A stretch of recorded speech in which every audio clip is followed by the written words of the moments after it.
Gandhinagar sector 2D ખાતે BAPS Swaminarayan સંસ્થાના વિદ્વાન સંત પૂજ્ય સ્મૃતિ પ્રકાશ સ્વામીજીના મુખેથી કથા અને વાર્તાનું રસપાન કરવામાં આવ્યું.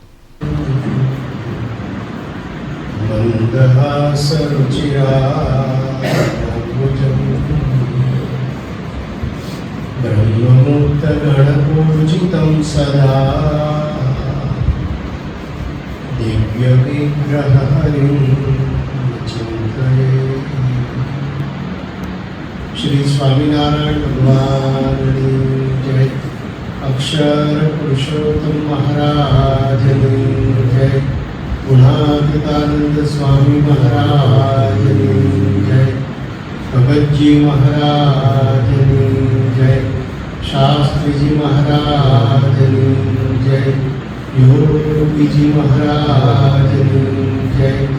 પ્રમુખ સ્વામી મહારાજની જય. મહંત સ્વામી મહારાજની જય. સુરત અક્ષરધામ મહોત્સવની જય. કાર્યકર સુવર્ણ મહોત્સવની જય.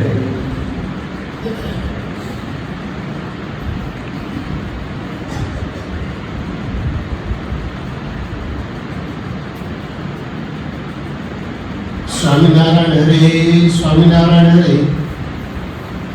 વચનામૃત વર્તાલનું 11મું જીવના નાશનું સત્પુરુષમાં હેત એ જ આત્મદર્શનનું સાધન તેનું.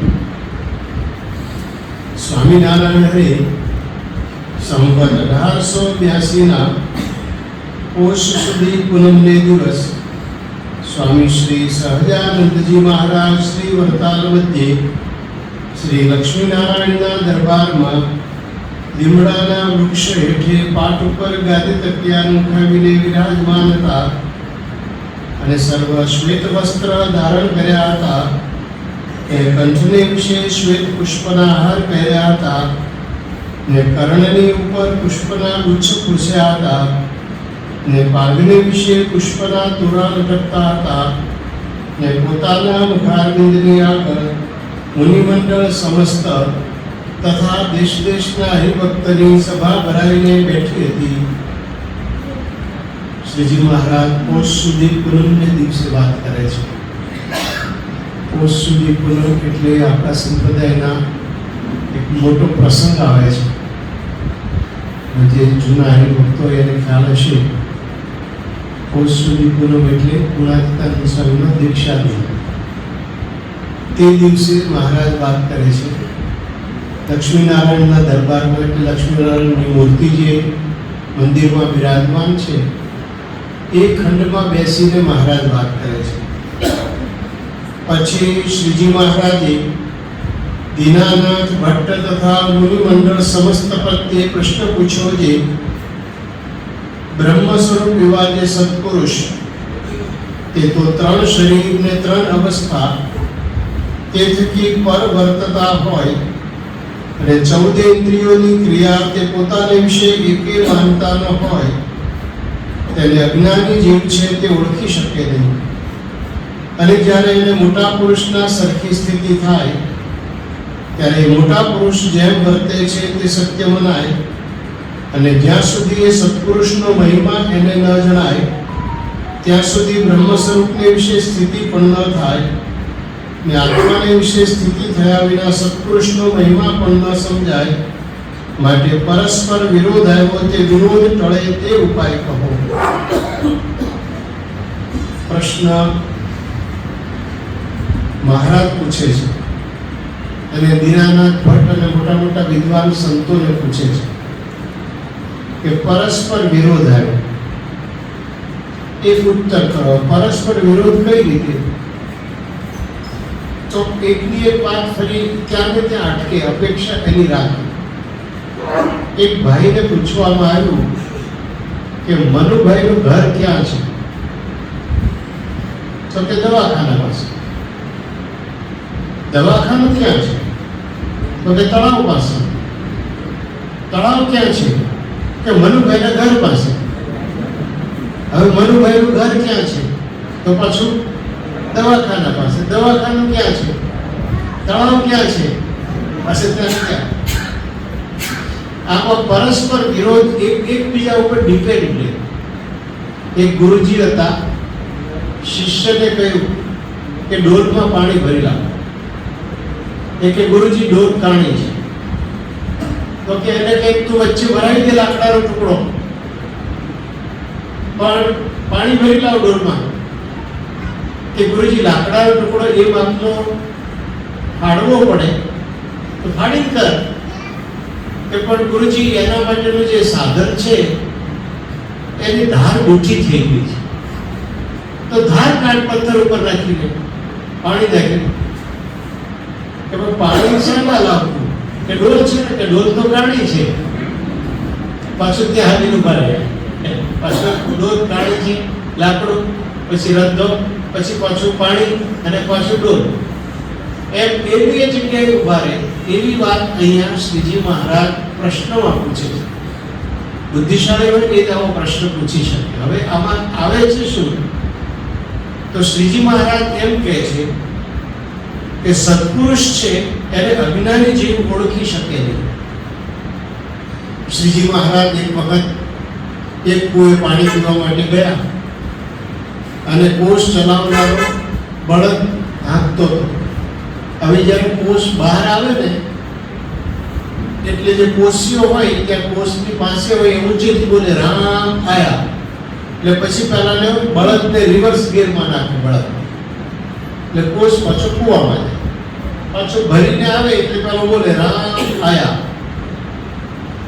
તો શ્રીજી મહારાજ કે રામ તો આયા છે પણ ઓળખાય તો બોલવાની ટેવ છે, ઓળખાય નહીં. વલસાડમાં પ્રમુખ સ્વામી મહારાજને ગીતા મંદિરનું એક હોલ છે ત્યાં જવાનું હતું અને પાદર શહેરની આગળ યુવક બાઇક લઈને લેવાય આવેલો. સ્વામીને આ રસ્તો કદાચ ન મળે પણ સાથે હોય તો વાંધો ના આવે. એટલે પેલો બાઇક લઈને બાપા આવી ગયા એટલે એ બાઇક લઈને આગળ ઉપડ્યો, સ્વામીની ગાડી પાછળ. પણ ઉત્સાહમાં આવી જાય તો પાછળ જુએ નહીં ઘણા ગાડી ક્યાં છે. હવે રેડ સિગ્નલ આવ્યું, સ્કૂટર તો આગળ જતું રહ્યું, ગાડી સિગ્નલમાં ઊભી રહી ગઈ. એ તો ઉપડી ગયો સમાચાર આપવા, બાપા આવી ગયા છે પણ તને મોકલ્યો બાપાને લેવા એ ખ્યાલ રહ્યો નહીં. અને સ્વામીની ગાડી અટવાણી એટલે એક દુકાન પાસે ઊભા રહ્યા. પ્રમુખ સ્વામી મહારાજે કાચ ખોલ્યું અને પૂછ્યું કે ગીતા મંદિર ક્યાં છે? દુકાનવાળો કે પ્રમુખ સ્વામીની સભા છે ત્યાં તમારે જવું છે ને? એ પૂછે છે તને. પ્રમુખ સ્વામીને ઓળખતા એટલે ઓળખાણ ના હોય ને ત્યારે કેવું થાય. એટલે સત્પુરુષને અજ્ઞાની જીવ ઓળખી શકે. અને ઓળખી ક્યારે શકીએ? એના જેવા થાય ત્યારે. જેમ છે તે હું ઓળખી શકતો નથી, તમે કદાચ ઓળખી શકતા હોય, જુદી વસ્તુ છે. પણ સત્પુરુષ જેવી સ્થિતિ થાય ત્યારે ઓળખી શકે. હવે બહુ મોટા માણસ બેઠા હોય, અહીંયા બેઠા છે જૂના જોગી ધંધુકાને. હવે તમે ઓળખતા નહીં હો પણ વર્ષો સુધી સાંસદ તરીકે રહેલા છે અને પ્રમુખ સ્વામી મહારાજની અંગત લાભ લીધેલો છે. પણ ઓળખાણ ના હોય એટલે આપણને લાગે કે હવે બેઠા છે આવીને. તો ઓળખાણ ક્યારે થાય અને તો પણ હજી ઓળખી શકીએ નહીં. તમે પોતે સાંસદ થાવ ને તો તમને સાંસદનો મહિમા ખબર. તો લોકસભા જોયેલા હોય આપણે અત્યારે સાંભળ્યું હોય ના, એટલે જ્યારે એના જેવા થઈએ ત્યારે એનો મહિમા સમજાય. ચાર્ટર્ડ એકાઉન્ટન્ટ થાય ત્યારે સીએ ની પરીક્ષા કેટલી અઘરી છે એ ખબર પડે. આઈએએસ ની પરીક્ષા આપે ત્યારે એને ખબર પડે કે કેટલી ટફ છે. એ વગર તો વાતો છે. તો સત્પુરુષ જેવો થાય ત્યારે સત્પુરુષને ઓળખી શકે. ચાલો વાંધો નહીં, હવે મારે સત્પુરુષ જેવા થવું છે તો શું કરવાનું? તો મહારાજ કહે છે કે સત્પુરુષનો મહિમા સમજાય તો સત્પુરુષ જેવા થવાય. તો મહિમા કેમ સમજાય? સત્પુરુષ જેવા થાય ત્યારે સત્પુરુષનો મહિમા સમજાય. અને સત્પુરુષ જેવા કેમ થવાય? પાછો આવીને ઉભા રહ્યા, મહિમા સમજાય. મહિમા કેમ સમજાય? સત્પુરુષ જેવા થાય. તો સત્પુરુષ જેવા કેમ થવાય? મહિમા સમજાય. ત્યારે ત્યાં ગાડી પાછી ઉભી રહી. એટલે શ્રીજી મહારાજ અહીંયા કહે છે આ જે દોષ છે, પરસ્પર દોષ, પરસ્પર વિરોધ, એ કેમ ટળે? પણ હવે કેવા સત્પુરુષની વાત શ્રીજી મહારાજ કરે છે. સત્પુરુષ તો ઘણા હોય છે. હમણાં શિવરાત્રીમાં બહુ સત્પુરુષો ભેગા થયા અને કુંભમાં બહુ ભેગા થાય સત્પુરુષો. એટલે સત્પુરુષો તો ખરા, એવી ના નહીં, પણ કેવા સત્પુરુષની વાત શ્રીજી મહારાજને કહેવી છે. મહારાજ કહે છે કે બ્રહ્મ સ્વરૂપ એવા જે સત્પુરુષ, કલ્પ શબ્દ વાપરે, બ્રહ્મ સ્વરૂપ એવા જે સત્પુરુષ, ને પોતે સ્વયં અક્ષર બ્રહ્મ હોય. હવે એ વાત આપણને ખબર નહીં પડે એટલી બધી, આગળ સાંભળીને ખબર પડશે. એ ત્રણ શરીર, ત્રણ અવસ્થા, તે થકી પર વર્તતા. ત્રણ શરીર, આપણું તો એક જ શરીર છે, પણ એમાં બીજા બે શરીર છે. જેમ ડુંગળીની અંદર જેમ પેલા કોબીજ ખોલે એમ અંદર પાછું બીજું આવે, એ ખોલે એટલે પાછું આવે, એમ આપણા શરીરમાં આજે દેખાય એ શરીરમાં બીજું શરીર છે, એને સૂક્ષ્મ શરીર કહેવાય. અને સૂક્ષ્મ શરીરની અંદર ત્રીજું શરીર છે, એને કારણ શરીર કહેવાય. અત્યારે આપણે બધા બેઠા છીએ, કેવા ડોડા રૂપાળા છીએ. એટલે સ્થૂળ શરીર સારું હોય, પણ સૂક્ષ્મ શરીરમાં થોડી તકલીફ હોય તો બહારથી સારો લાગતો હોય, પણ વાત કરે ત્યારે ખબર પડે. એક ભાઈને પૂછ્યું કેમ છે, કે બહુ સારું છે. પૂછ્યું કેમ છે, તો કે બહુ સારું છે, પણ ગિરનારને કૂતરા તાણી જાય છે, એનું કંઈક કરો. એટલે ઉપરની ખબર પડી જાય સૂક્ષ્મ શરીરમાં કંઈક મુશ્કેલી છે. એટલે સ્થૂળ શરીર સારું હોય, સૂક્ષ્મ શરીર સારું હોય, પણ કારણ શરીરના ભાવ રહી જાય. અને કારણ શરીરના ભાવ ટળવા એ તો અતિ અતિ અતિ અઘરું છે. તો આ સત્પુરુષ છે જે ત્રણ શરીર અને ત્રણ અવસ્થા થકી પર વર્તતા. ત્રણ શરીરથી પર વર્તવું એટલે શું? તો ક્યારેય એનો ભાવ દેખાય. પ્રમુખ સ્વામી મહારાજ, મહંત સ્વામી મહારાજના જીવનમાં જોયું છે, ત્રણ શરીરનો ભાવ દેખાય. તમે કલ્પના કરો, તમે લાલ મકોડા જોયા તો લાલ જીભેલ કે છે ને એકદમ પેલા હોય છે, જેવા ચોટે ને એવું બળતરા પડે છે. પ્રમુખ સ્વામી મહારાજ મણિનગરમાં આપણું મંદિર થવાનું હતું, એ જગ્યા ક્લિયર થઈ ગઈ, ટાઇટલ ક્લિયર થયું, અને જે કંઈ ઝૂંપડા બીજું બધું તે નીકળી ગયું, ખુલ્લી જગ્યા થઈ. એટલે ત્યાં સ્વામીની સભા ગોઠવી. અને આમાં મદદરૂપ થનારા કોર્પોરેટર છે, ધારાસભ્યો છે, જે બીજા બધા લોકો હતા, એ બધા લોકોને આપણે પ્રમુખ સ્વામી મહારાજ બધાને આશીર્વાદ આપે અને આપણે એને થેન્ક્સ કહીએ, એ હેતુથી સભા હતી. પ્રમુખ સ્વામી મહારાજ ત્યાં પધાર્યા અને બાપાની ગાડીની પાસે એક રેમ્પ હતો ઉપર ચડવાનો. રેમ્પની નીચે આ બધા મહાનુભાવોને ઊભા રાખેલા, બિલ્ડરો હોય, કોર્પોરેટર હોય, અધિકારીઓ હોય, એ બધાને બાપા બધાને મળે અને મળ્યા પછી ઉપર સ્ટેજ ઉપર જાય. સ્વામી એ લોકો બધા પ્રેમથી મળ્યા, પ્રસાદ આપે, પરિચય પૂછે, આશીર્વાદ આપે, એને કંઈ કહેવું હોય, જૂની ઓળખાણ હોય, એ વાત થાય. 10-15 મિનિટ આવી રીતે ગયો. પછી સ્વામી સ્ટેજ ઉપર આવ્યા, સભામાં બેઠા. સભામાં બેઠા પછી સ્વામીએ જરા ધોતિયું આમ કર્યું. તો સેવક કે સ્વામી શું છે? તો સ્વામી કે જોયું ધોતિયામાં કંઈક કીડી મકોડી હોય એવું લાગે છે. એ સેવકે જરા જોયું તો એ લાલ જીવેટ, એ લાલ મકોડા એવા વિચિત્ર હોય છે ને, અડે એવું ઇન્જેક્શન જેવું લાગે છે. એ 5-7 નીકળ્યા અંદર ધોતિયા. પછી જોયું ઊભા હતા ત્યાં શું છે, તો ત્યાં લાઈન હતી અને દરની પાસે જ સ્વામીને ઊભા રહેવું થાય. હવે આ બાજુ ચટકા ભરતા હોય, આ બાજુ તમારે મોઢું હસતું રાખવાનું. ફોટા પાડે છે ને, મોઢું હસતું રાખવું પડે. મોઢું હસતું રાખવાનું, કલાને સાંભળવાના, આશીર્વાદ આપવાના, અને અહીંયા ચટકા શી દિશામાં થઈ શકે. આપણે એક મચ્છર આવી ગયું હોય, એક મચ્છર પૂજામાં, આપણી પૂજામાં મચ્છર પૂજામાં દર્શન કરવા આવ્યું હોય, તો આપણે શું કરીએ?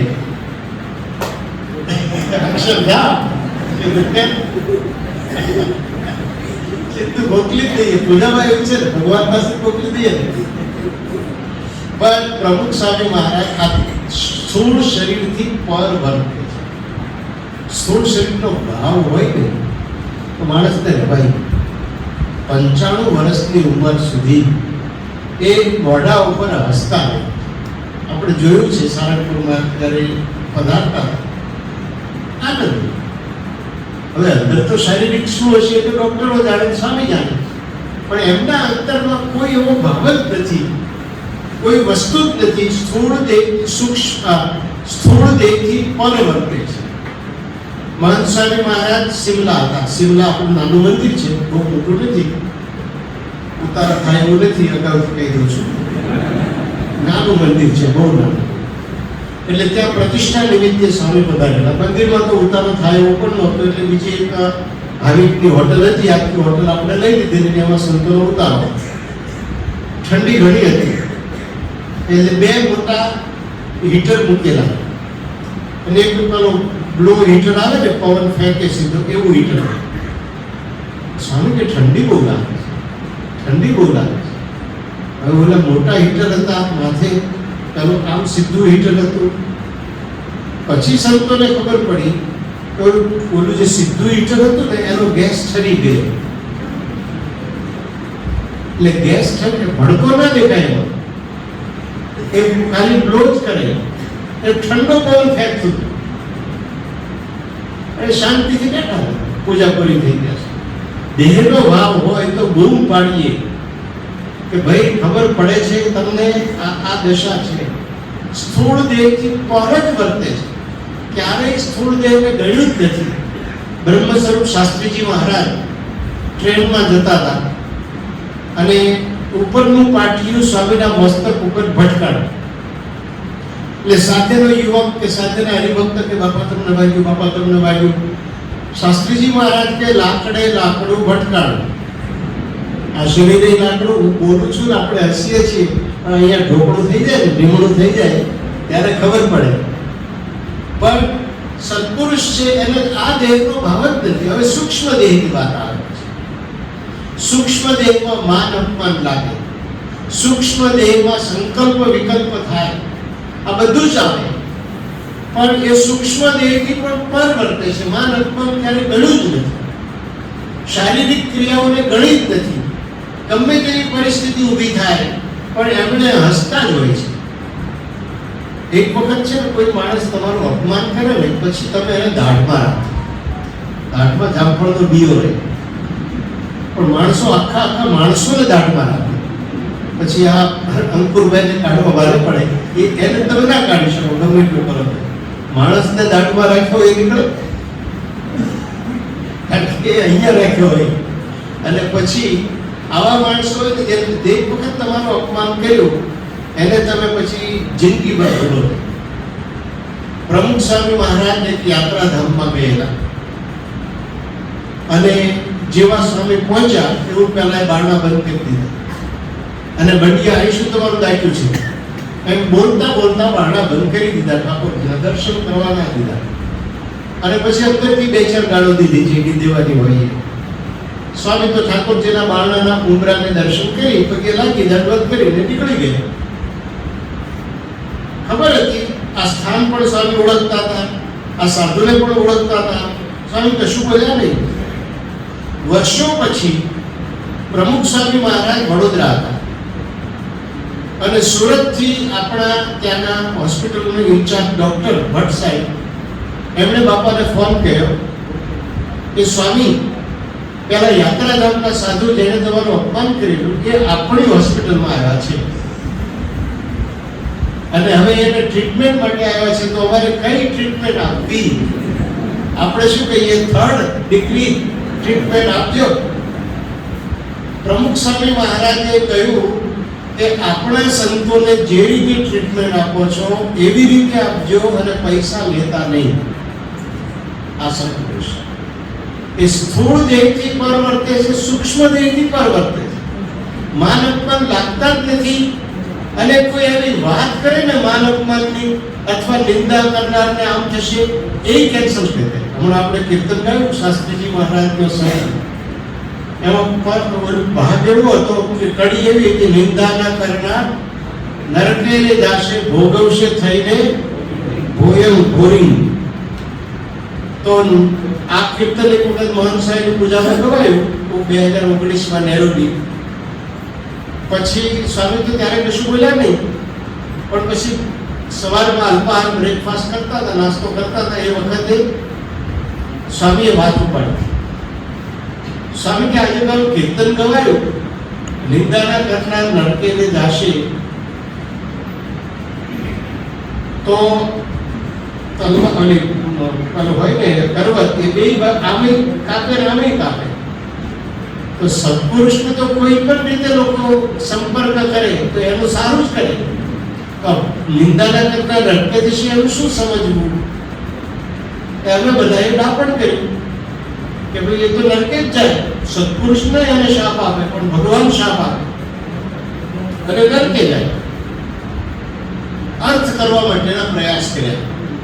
સ્વામી કે એમ નહીં, આ કડી બદલો, કડી બદલવાની વાત આવી. પછી સંતોએ બધાએ સારંગપુરના સંતો ભેગા મળીને કડીઓ બનાવી અને પછી આ બનાવ્યું કે સત્પુરુષને વંદે કે નંદે ધામો પવાડે અભન. તો ખાલી નિંદાનો કરનાર નરકે જશે એવું બોલવું એમને ગમતું. તો અપમાન કરનારની તો વાત જ ક્યાં રહી? તો એમને સૂક્ષ્મ દેહના ભાવ ક્યારેય એમને લાગ્યા જ નથી, એ આપણને દેખાય. અને કારણ શરીરની વાત કરીએ તો કારણ શરીર તો એમને છે જ નહીં. કારણ શરીર એને કહેવાય કે આ જન્મ મરણ ઊભું જે કરે એ મૂળ કારણ શરીર કહેવાય.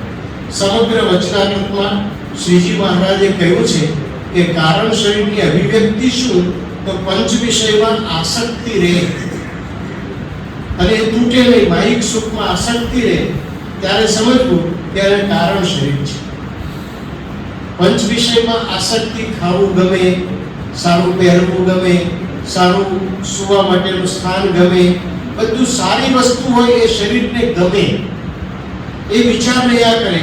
પણ અગવડ સગવડ આ સત્પુરુષોએ જોઈ જ નથી જિંદગીમાં ક્યારેય. પ્રમુખ સ્વામી મહારાજ એક વખત ગામડે વિચરણ કરતા હતા. સંતો અગાઉથી રસોઈ કરી દીધી, 12 વાગે બાપા પધારશે. ઠાકોરજીને થાળ કરી, સંતો રહેવા 1 વાગ્યો, સ્વામી ન પધાર્યા, હમણાં 1:30 વાગે પધારશે એટલે આપણે રસોઈ ગરમ કરી દીધી. એ પાછું શાક ને દાળ ને ગરમ કર્યું, પણ સ્વામી 1:30 વાગે ન આવ્યા. 2 વાગે પાછું ગરમ કર્યું, સ્વામી 2:30 વાગે આવ્યા. ત્રીજી વખત ગરમ કર્યું. પછી સંતો કે બાપા તમે જો સમયે જમવા આવતા હો તો પહેલી વખત ગરમ કર્યું હોય ને એ રસોઈની મજા કંઈક જુદી હોય. 3 વખત ગરમ કરીએ એવી મજા ના આવે. સ્વામી કે તમે લખી રાખો, આ દેહ કરીને ગરમ ખાવાનું લખ્યું જ નથી. સત્પુરુષ છે પણ પંચ વિષયના સુખમાં આસક્તિ છે જ નહીં. સારી વસ્તુમાં ક્યારેય રુચિ જ નથી. કોઈ સારી વસ્તુ બતાવે, નવો પલંગ મૂક્યો હોય તો સ્વામી કહેવાય ધૂળમાં રહેવું અને ઢેફામાં રહેવું અને ધૂળના સ્વાદ શું, એમ જ બોલે. સારી વસ્તુ પ્રત્યે રુચિ જ નહીં. સારો કે ચશ્માની ફ્રેમ લાવ્યા હોય તો સ્વામી વાપરે જ નહીં, કે જોવું છે કાચમાંથી ફ્રેમમાં. ઉડિયું ચાંદીનું લાવ્યા તો ફેંકી દીધું કે આ જોઈએ. સારી વસ્તુ પ્રત્યે રુચિ જ નહીં, એ આપણને સમજાવે છે કે આવા સત્પુરુષ મળ્યા છે એ ભગવાનનું સ્વરૂપ છે. હવે ભગવાનના સ્વરૂપ તુલ્ય સત્પુરુષ ઘણી બધી વાતો કરીએ ત્યારે આપણને ભગવાનના સ્વરૂપ વચ્ચે ભેળ બેસવી અઘરી છે. હવે ભગવાન જેવા સંત છે એનો મહિમા આપણને ક્યારે સમજાય? આપણે એવા થઈએ ત્યારે. અને એવા થવા માટે શું કરવું? એમનો મહિમા સમજવો. આ જે પરસ્પર વિરોધ આવ્યો એનો ઉત્તર હવે શ્રીજી મહારાજ આપે છે. પછી શ્રીજી મહારાજ બોલ્યા છે, જો અમે ઉત્તર કરીએ. હવે મહારાજ ઉત્તર કરે છે. એનો ઉત્તર તો એ છે કે પૃથ્વીને વિશે જે ભગવાનનો અવતાર તેને મળેલા જે સંત, તે સંગાથે જ્યારે એને અતિશય પ્રીતિ થાય ત્યારે સત્પુરુષને વિશે એને કોઈ પ્રકારે દોષ ભાસે નહીં. અને જેને જે સંગાથે દ્રઢ હેત હોય તેને તેનો અવગુણ કોઈ પ્રકારે આવે જ નહીં, અને તેના વચન પણ સત્ય મનાય. એવી રીતે લૌકિક માર્ગમાં પણ રીતિ છે અને કલ્યાણના માર્ગમાં પણ રીતિ છે. હવે કહે છે કે આપણે મહિમા સુધી ન પહોંચીએ તો વાંધો નહીં. તમને એટલી તો ખબર પડે કે સ્વાર્થ હોય ત્યાં આપણને પ્રેમ દેખાય છે. તમારે કોઈ વ્યક્તિએ તમને પૈસા આપશે એવું તમને લાગતું હોય, તમારે બહુ જરૂરી હોય અને આપે પણ ખરો, અને લોન પેટે આપણે વ્યાજ નહીં લઉં, પછી એનો અભાવ દેખાય ખરો. એ તમાકુ ખાતો ખાય કે ઘણા ખાય છે, એ કંઈક બીજે ફરવા જતો હોય. હવે આવું તો દુનિયામાં ચાલ્યા જ કરે, આપણે જોવાનું નહીં, બધું જ ભૂલી જાય. અને એને વચ્ચે દિવ્ય ભાવ, કેમ? હેત. સ્વાર્થ હોય ત્યાં હેત દેખાય, સ્વાર્થ હોય ત્યાં હેત દેખાય. તો સત્પુરુષ પ્રત્યે આપણને સ્વાર્થ દેખાય એવું તો લૌકિક રીતે થાય, હેત થાય. અને હેત હોય તો અભાવ ના. હવે આ સત્પુરુષ અસાધારણ વ્યક્તિ છે, આ લોક અને પરલોકનું બધું જ જાણે છે, અને બધું જ આપણા માટે આપણા હિત કરતા છે. એ એટલા સમર્થ છે. હવે કોઈ વ્યક્તિ ત્રણ કાળ તો જાણતી હોય, ભૂતકાળનું, ભવિષ્યકાળનું, વર્તમાન કાળ. માની લો જાણતું. માનો કે આમાંથી કોઈ બેઠા છે, આમાંથી એક જણ જાણતો હોય ભવિષ્યમાં ટાટાનો શેર વધશે કે બિરલાનો. એટલે કોઈ અનુમાન નહીં, અટકળ નહીં, દેખાતું હોય તો શું કરે? જેનો ઘટવાનો હોય એ વેચી પાડે, વધવાનો હોય ફાયદો તો કરે જ નહીં. અને બે જણને કહી દે તો જો આ બાજુથી રોડ નીકળવાનો છે, જમીન લઈ લેજો દેવેન્દ્ર. હા, બિલ્ડરો બેઠા હોય, એ લોકોને ખબર હોય કે અહીંથી રોડ નીકળશે એટલે આના ભાવ ઓછા થશે, પણ એને ખબર જ હોય પહેલે. અને 50 વર્ષ પહેલા ખબર હોય અહીંથી નર્મદાની ડેમ નીકળવાની. હવે જે સર્વજ્ઞ હોય ને એ પૈસા ભેગા કરે, એમ જ થાય. આમ તો આ સત્પુરુષ સર્વજ્ઞ તો છે, પણ ક્યારેય કહેતા નથી, ક્યારેક કહે છે. અને એ સર્વજ્ઞ છે એનો આપણને અનુભવ કરાવવા માટે મહાન સ્વામીએ નૈનપુરથી બ્રહ્મવિહારી સ્વામીને કાગળ લખ્યો. અબુધાબીના મંદિર પ્રત્યે ટેન્શન હતું, કારણ કે કોરોના ચાલતો હતો, કામ કશા થઈ શકે નહીં. કારણ કે ખાંડ હતી ઇટાલીમાં, વેપાર કરનારા લંડનમાં, અને કામ કરનારા ગુજરાતમાં. એ બધું ભેગું થાય નહીં. રાજસ્થાનમાં કોઈ જઈ શકે નહીં, કોઈ વિમાન કોઈ જગ્યાએ જાય નહીં. ઓનલાઈન કામ કરવાનું અથવા ટેલિફોન ઉપર કામ કરવાનું, ટેન્શનમાં હતા. મહંત સ્વામીએ 5 પાનાનો કાગળ લખ્યો, અને એમાં લખ્યું કે રાજા રખેવાળ બનશે, અણધારી મદદ મળશે, અને લોકો તમને બધી જ રીતે મદદ કરશે, અને જય જયકાર થઈ જશે. આજે આપણે જોઈએ છીએ જય જયકાર થઈ. રાજા રખેવાળ બન્યા, 30 એકર જમીન, અને 10 એકર 30 એકરમાં જે 10 એકર પાર્કિંગ છે એ રોડ લાઇટ સાથે પાર્કિંગ બનાવી નાખ્યું. અને લાઇટ પાણીનો ખર્ચો આખા જિંદગીભરમાં રાજા રખેવાળ બનશે. તો સત્પુરુષ સાચા છે એ તો આપણને ખબર પડે છે. તો એમાં હેત થાય, અને હેત થાય તો અવગુણ ના આવે. તમને જેનામાં હેત થાય એમાં અવગુણ નહીં આવે. તમારો દીકરો હોય, દીકરી હોય, પત્ની હોય, સ્ત્રી માટે પુરુષ હોય, જે હોય એમાં હેત થાય ને પછી એનો અભાવ નહીં. મહારાજ કહે છે કે આ લૌકિક રીતિ છે, હેત થાય એનો અભાવ ન આવે. એમ સત્પુરુષમાં પેલા હેત કરતા શીખો. સત્પુરુષમાં હેત કઈ રીતે કરવું? તો અહીંયા સ્વામી આપણને એ સમજાવે છે કે સત્પુરુષમાં પ્રીતિ કરવા માટે એમના ગુણોનો વિચાર કરીએ કે એમનામાં આટલા દિવ્ય ગુણો છે, અને આપણને એ તરફ લઈ જવા માંગે છે. એ ટેમ્પરરી સુખ તરફ નહીં, પરમનન્ટ સુખ તરફ લઈ જવા માંગે છે. અને એ એવો ભેદ થાય તો અખંડ એનો અવગુણ ના. મહંત સ્વામી મહારાજ કહે છે કે મને યોગીજી મહારાજ પ્રત્યે અકારણ હેત થઈ ગયું. તળાવની પાળે બેઠા હતા, અને યોગી મહારાજ ત્યાંથી પોટલા લઈને નીકળ્યા, અને કહ્યું કે વિનુભાઈ બોલ્યું ચાલો માફ કરજો, કે સ્વામી તો મેં બોલ્યા જ નથી, વાત તો મારો હતો. અને પછી જે એમને અંતરદ્રષ્ટિ થઈ ને યોગીજી મહારાજમાં હેત થયું, એવું હેત થયું, એવું હેત થયું. પછી તો પાર્ષદ થઈ ગયા, ભગત થઈ ગયા, સાહેબ ત્યાગી થઈ ગયા. અને 3 મહિના યોગી મહારાજ એમની સાથે બોલ્યા જ નહીં, ભેગા ફરે અને બોલે નહીં. અને એક વખત કઈ ગોજીદળમાં ચમચી કે કઈ નાની સાણસી ગુમ થઈ, તવેથી જેવું કઈ જૂના મંદિરના સાધુનું હતું, અને આ પાળાને પાર્ષદને વાસણમાં નદીમાં મોકલેલા, એમાં એક ગુમ થઈ ગયું. અને પેલા સાધુ ખીજાણા યોગી મહારાજ ઉપર કે આ તમારો પાળો કેવો છે, એ વખતે પાર્ષદને પાળો અત્યારે એટલે વિનુ ભગત રૂપે મહંત સ્વામી કેવો છે, યોગી મહારાજને જરા એવો જ છે. એટલે એગ્રીકલ્ચર એન્જિનિયર છે, બુદ્ધિશાળી છે, બધી ખબર પડે છે, બહુ સૂઝવાળા છે. યોગી મહારાજને જરા એવા જ છે. 3 મહિના બોલ્યા નહીં. અમે પૂછ્યું સ્વામી તમને અભાવ ના આવે? તમારા ઘરમાં 3 મહિના લગ્ન થયા પછી તરત જ 1 મહિના પછી 3 મહિના ન બોલ્યા તો શું થાય? છૂટાછેડા, બીજું કઈ ના થાય. એમાં આગળ ચાલે જ નહીં, પછી આગળ ગાડી જ ના ચાલે. આનું શું કરવાનું કે 3 મહિના યોગીજી મહારાજ 3 મહિના મહંત સ્વામી મહારાજ સાથે બોલ્યા નહીં. સ્વામીને પૂછ્યું તો કે અભાવ છે નો? આપણને ખબર છે સત્પુરુષનો ગુણ દેખાય તો પછી એ સત્પુરુષનો ગુણ દેખાય એટલે મહિમા સમજાતો થાય. અને પછી જેમ જેમ સત્પુરુષમાં વૃદ્ધિ રહે એમ એમ સત્પુરુષમય થતો જાય અને સ્થિતિ એ પહોંચે. એટલે સ્વામી કહે છે કે લૌકિક હેતની જેમ સત્પુરુષમાં હેત કરતા શીખો. હેત કરવા માટે એના પ્રસંગો વાંચીએ, પ્રસંગો સાંભળીએ. હવે તો આપણે માધ્યમય કેટલા થઈ ગયા, પહેલા તો એક ચોપડી જ માધ્યમ હતું. હવે તો આપણી પાસે BAPS.org જેવા કેટલા આવતું હોય છે, એ આપણા મોબાઈલમાં હોય જ છે. એટલા જીબી તો પડ્યું જ હોય, તમારે દરરોજ 1.5 GB વાપરવાનું આમે પડ્યું હોય છે. ક્યાં વાપરવું એ પ્રશ્ન હોય છે.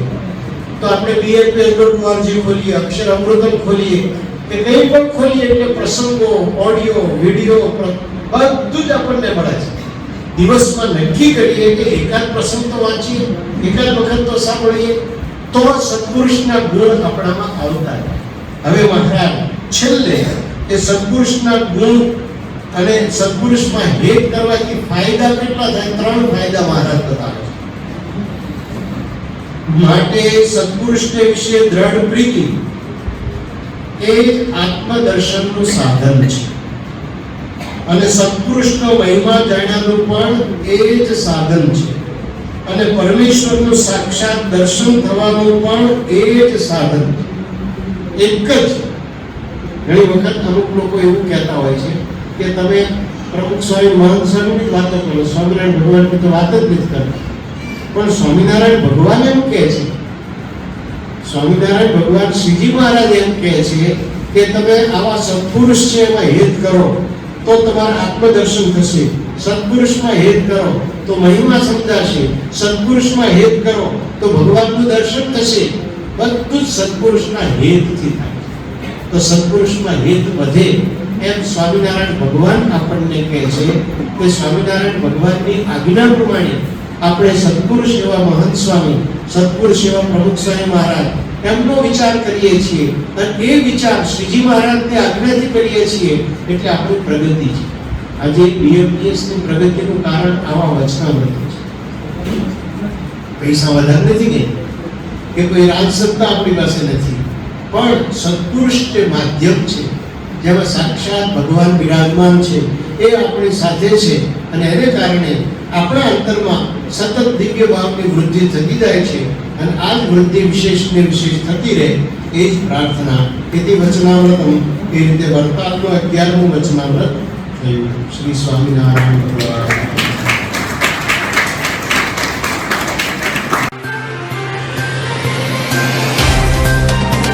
तो व्हाट्सएप, ट्विटर, फेसबुक, इंस्टा जहाँ भी आपका अकाउंट है, इसे शेयर बटन के द्वारा वहाँ पर शेयर करें